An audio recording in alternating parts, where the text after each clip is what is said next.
Hey, this is Mike Byrnes from Byrnes Consulting. I am, as you know, always trying to stay on top of what's going on with AI. It's advancing at a rapid pace, and I'm super excited to have Advait join us today.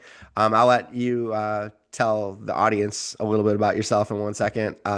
The real quick intro on myself is I've been published 500 times. I'm a consultant, have my own consulting business, and I write a lot. So that's you don't want to hear about me. I want to hear from the pro. So I'll turn it over to you. Like, tell us a little bit about yourself.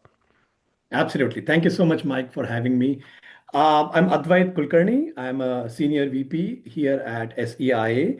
I have about 25 plus years of experience working on technology and financial services specifically. Have been working at numerous financial services company, have done projects at Schwab, LPL Financial, Cetera Financial, AssetMark, and now here, happy to be here since the beginning of the year at SEIA, and happy to implement some of the modern platform technologies here at SEIA. Wonderful, wonderful. Well, our plan is to share like a little bit about what's going on in the industry, but to get into his specifics of what he's working on. So I'll start there. Like this is gonna AI is gonna rapidly change the industry, right? I see you already nodding. I didn't even finish the question. Yeah, absolutely.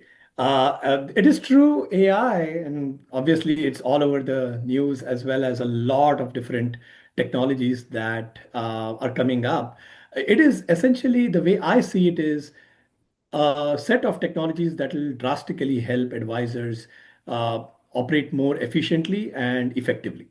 Mhm, So if you think about the important parts of like the financial advice, whether it is building trust, understanding client goals, navigating complexity, and helping clients in generally make informed decisions. I think that's where AI is going to help us do all of the above and do it in a way that people find extremely comforting, right? It is definitely valuable where it'll help reduce some of the administrative tasks, mhm. and it's definitely helping us surface the information, bringing valuable insights more quickly, right?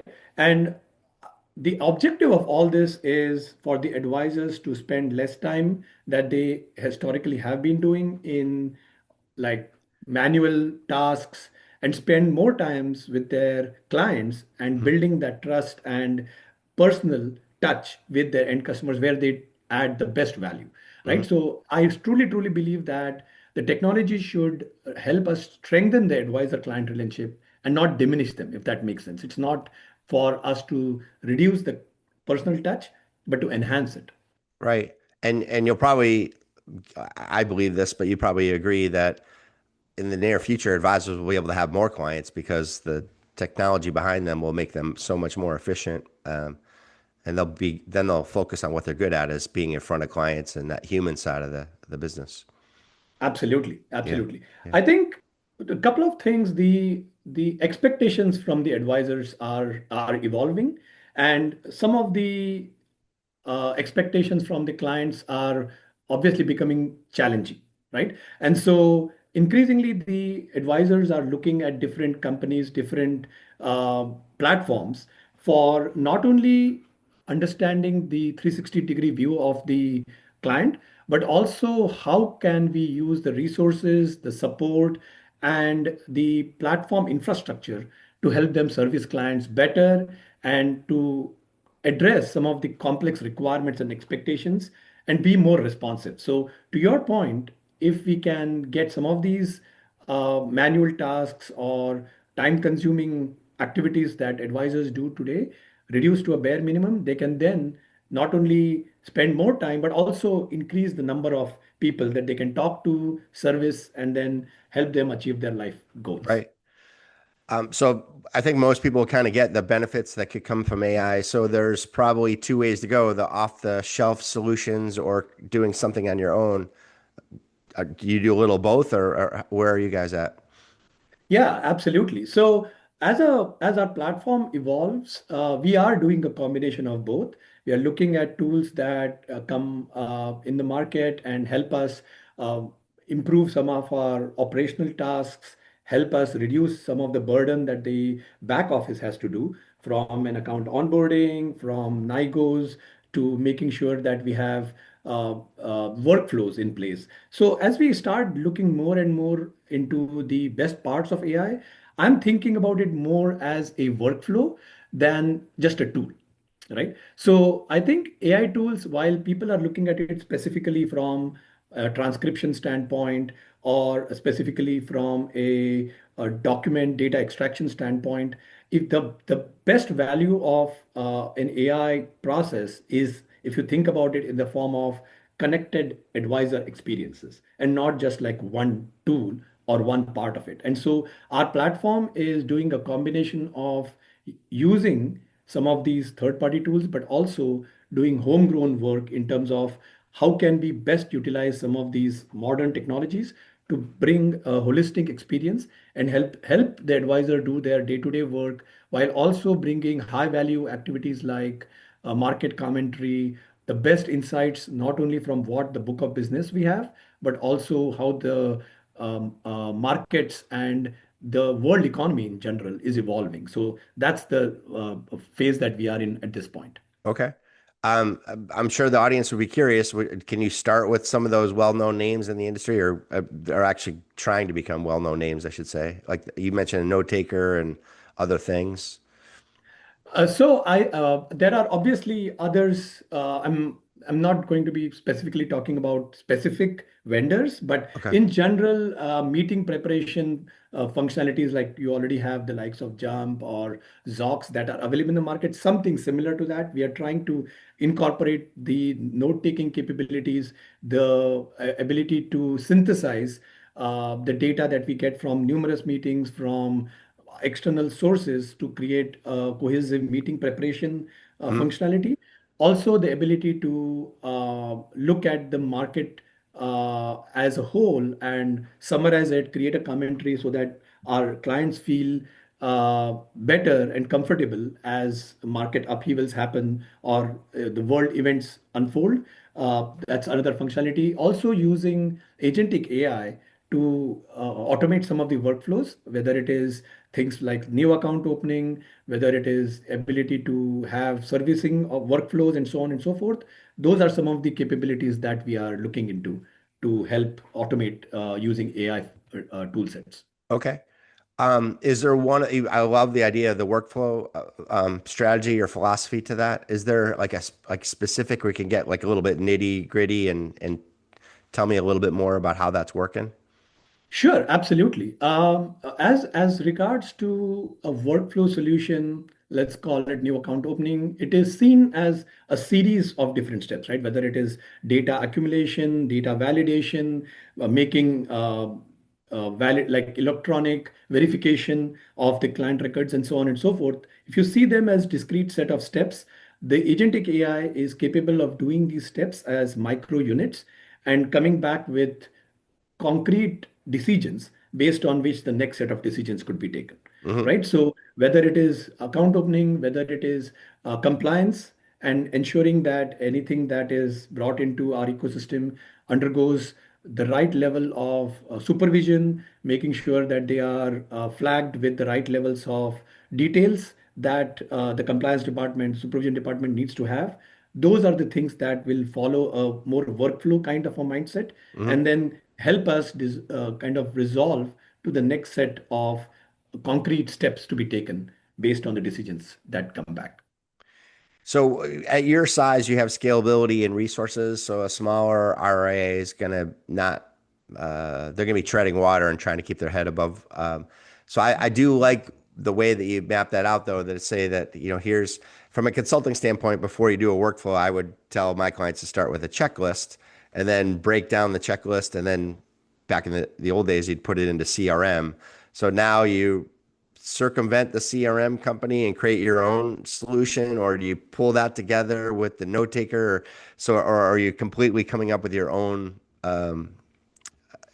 workstation that people would work on? And I'm trying to So, visualize. I know you don't want to mention the company's names, but visualize what it would like look like for an advisor at your firm. Absolutely. So I think the main intention on having a modern unified platform is to avoid like a swivel chair experience.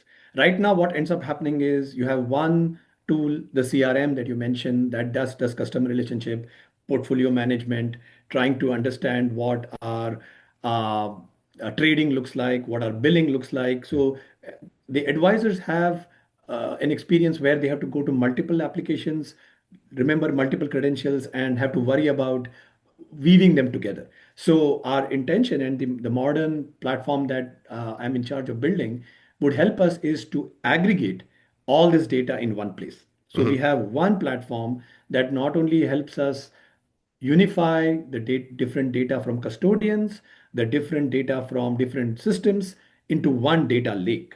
So that was the first task at hand, which we have been very successful in doing, is to make sure that we have one unified data location.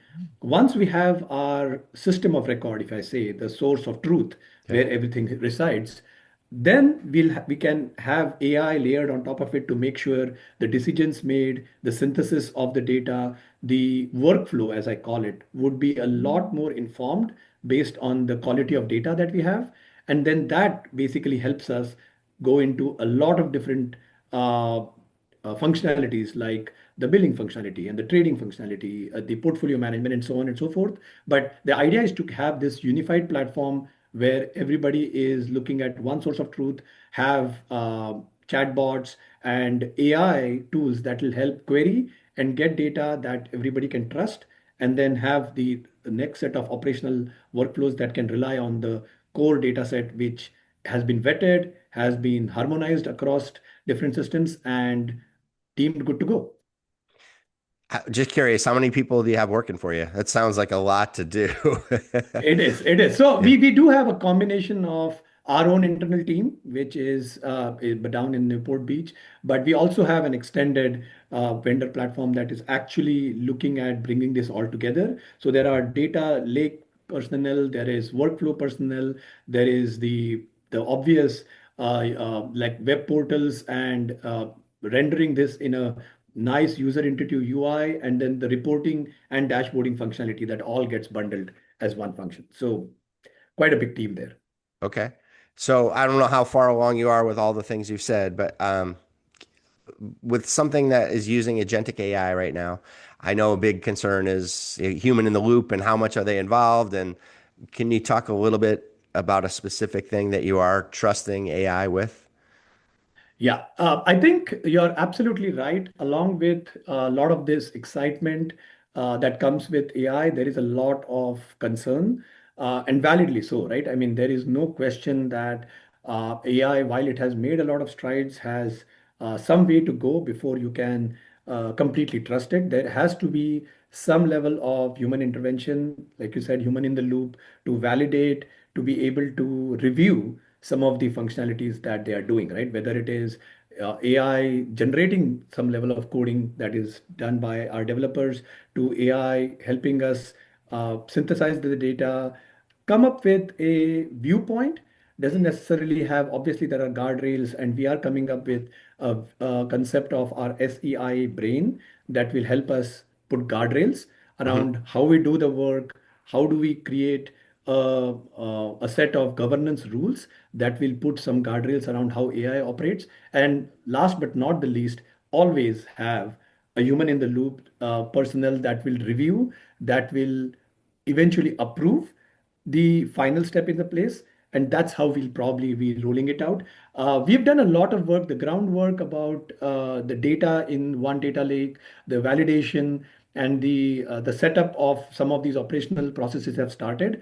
We are definitely in the process of putting in guardrails and making sure that we have a review process, an approval process that will allow us to take it from a final decision to an actual executable action, right? Hmm. So that's where I think we are putting guardrails in place and make it a lot more, uh, uh, it's not less human, but it is probably going to change the way and improvise the levels at which the humans will operate more to a subject matter expert, reviewer, and final approver mode than replacing anybody.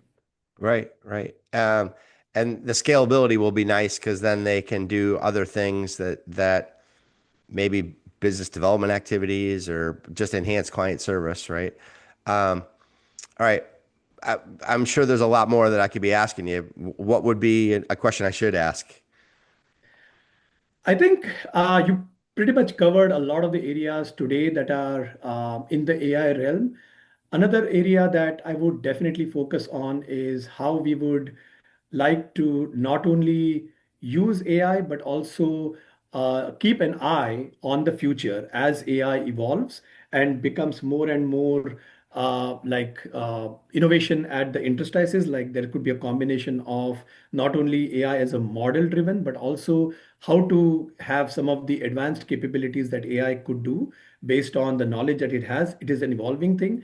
And think about AI as while we are doing a lot of movement from the prototype stage into the production stage and with the human in the loop, but also trying to emphasize that some of the upcoming security features, whether it is looking at automated vulnerability assessments, things that AI could do wrong, and making sure we are on top of those aspects as well, I think is an important area to cover.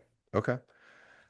So if I have some takeaways here, map out what your workflow looks like, possibly use tools that exist, but look to create whatever the whole experience is for a client and the advisor, and try to use AI throughout all of that.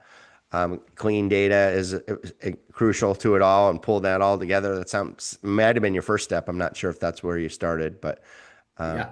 did I summarize that correctly? Absolutely. Absolutely. I think the first step has to be good data because Hmm. AI without data is as good as hallucinations, right? Because you are not going to be able to come to a definitive answer based on faulty data, right? Hmm. It has to be clean, it has to be validated first. And we can also use some of the AI tool sets to even do some of the validations and testing. But by the time you actually have the advanced use cases come in, you are absolutely right. Your data set has to be vetted in good shape and good to go. Okay. This question I'm just curious about, like the culture of your firm. It's a big firm. Is everybody positive about AI, or a little? Some people a little nervous about it. I'll say the reason I ask is I read a lot about people are worried about their jobs now more and more. They see what's happening on the news from time to time, and I do think AI will eventually cause layoffs especially in the white collar area. I don't think it's hit our industry at all. So I was just curious: is the culture okay around the topic of AI, and are people excited about it? Are they nervous or? No, absolutely. It's a very good point. As long as you can message the usage of AI and how we plan to use AI in the firm, I have found only positive uh, uh, responses from Uh, team members, whether it is on the technology side, whether it's in other departments. They have embraced AI actually a lot proactively than I had earlier imagined because I completely agree with the overall perception, which is only partially true, that it will lead to a lot of replacement of people, especially in our industry where there is so much around the personal touch, the trust that people have, and it's a very trust-based industry. I don't see it causing as much replacements. I definitely see people going up the value chain and doing a lot more value added stuff, like we talked about in terms of orchestration, in terms of human in the loop reviews, approvals, and spending time on figuring out the right questions to ask rather than getting down into the details and doing the stuff. Because actually, more than half the problem is asking the right questions. yeah. It's about getting the right level of clarity on the what before we get into the how. And now the how is getting more and more, enhanced using AI tools, but that just puts more emphasis on getting the right level of thought process put into the what and which questions to ask. That becomes the biggest question right now. And to do that, you've pulled together, I'm assuming, a good segment of all the different, I guess, silos from compliance to marketing and everything. And obviously, senior management's involved to to come up with a good governance strategy and brainstorming and everything in between. Absolutely. So we do have a concept of a technology advisory board Hmm. that brings together subject matter experts from all places, right? Right from the advisory teams to the ops to compliance to investment research, all folks from different departments come together, debate on the pros and cons of the approach to be taken. And based on the inputs that we get from the different departments, we have our backlog prepared, and then folks work on the projects that have been deemed the highest priority, and we go down the order. So there's a lot of thought that goes into the what is it that's the most important and the most value adding things at the onset before we even start into the execution mode. I'm just curious, when did that group form, like officially form? So as early as the third week I was in the company, I started looking at who are the subject matter experts. Earlier in the year, we started collecting folks who were experts in each areas, who had viewpoints, who had interactions with startup companies, with tools that are already in the marketplace and doing a lot of the stuff that we are talking about, Okay. and trying to kind of evaluate the art of the possible, considering the different sides of the business. And we started crafting a strategy that has led us to a particular path, and we are on the journey of implementing that strategy. I love that, the art of the possible. I love that. So just for clarity, what was the year that you started? It was literally in February of 2026. Okay, so just I recently pulled this together. Okay. That's I, right. Yeah. I am curious to see if firms had already a group that was formed around technology and then it's evolved into something bigger and better. But yeah, I don't know if you have the history at your firm to see if something had kind of existed, but it sounds like you created it new. This particular group is new. We have had discussions within the groups about how to kind of look at technology, but this has been a lot more organized and meeting regularly with a cadence, and people contributing and giving their thoughts on which areas are good, and most importantly, what to stay away from. Because in this day and age, there are so many different ideas. It's extremely important to prioritize the points that are critical, value adding, and have biggest bang for the buck, and then keep like building upon that. Once we have better adoption, we have better engagement, and start building up on that thread. That's smart. I feel like you have a good strategy where some people it's the, ooh, what's the new shiny tool, and they get distracted from what's the most important. I think we've covered a lot. So I would just ask, maybe, do you have a final thought that you want to share? Like, could be big picture, could be something specific. I would say at the highest level, AI continues to be an exciting area, especially in wealth management. A lot of areas, whether it is document data extraction, whether it is proposal generation, getting into CRM capabilities, the 360-degree view, and enhancing data attributes, as well as a lot of advanced features, uh, continue to be a great area in and progressing at a very rapid pace. The three things that probably need to be look out for is making sure that people are just looking at those activities which give us the highest value for the investments that we are making, have the right guardrails, and making sure that every feature set that you are engaging in has context with what the a company has been historically doing, right? So it has to be applied to the same version that the company has been historically working on, has the right processes in place. And then finally, security, security, security. Obviously, making sure that you are having the right controls from a DLP, the data loss prevention, making sure that you're not leaking data, PII data, either anonymization, redaction, any strategy that you can use for ensuring your private data is not getting leaked to the LLMs or to the cloud, and making sure that you have a tight strategy around uh, giving the advisor a lot of time back so that they can do the work that they are doing best, which is engaging with their end customer with a personal touch. Those are Okay. the three things I would think people would love to have. I wish, I know it's a final thought, so I won't ask a follow-up question, but um, the potential of leakage of information is a really good topic. So I will put that in my next interview. You set up the next guy. I'm going to have a tough question for him. But I really appreciate you. The first one that I got to interview. I really appreciate the time that you took to share your insights, and I look forward to seeing how successful your firm's going to grow and evolve with AI. So thank you so much. Absolutely. Thank you so much for having me, Mike. You have All a good right, day. take care. Thank you. Take care. Bye bye.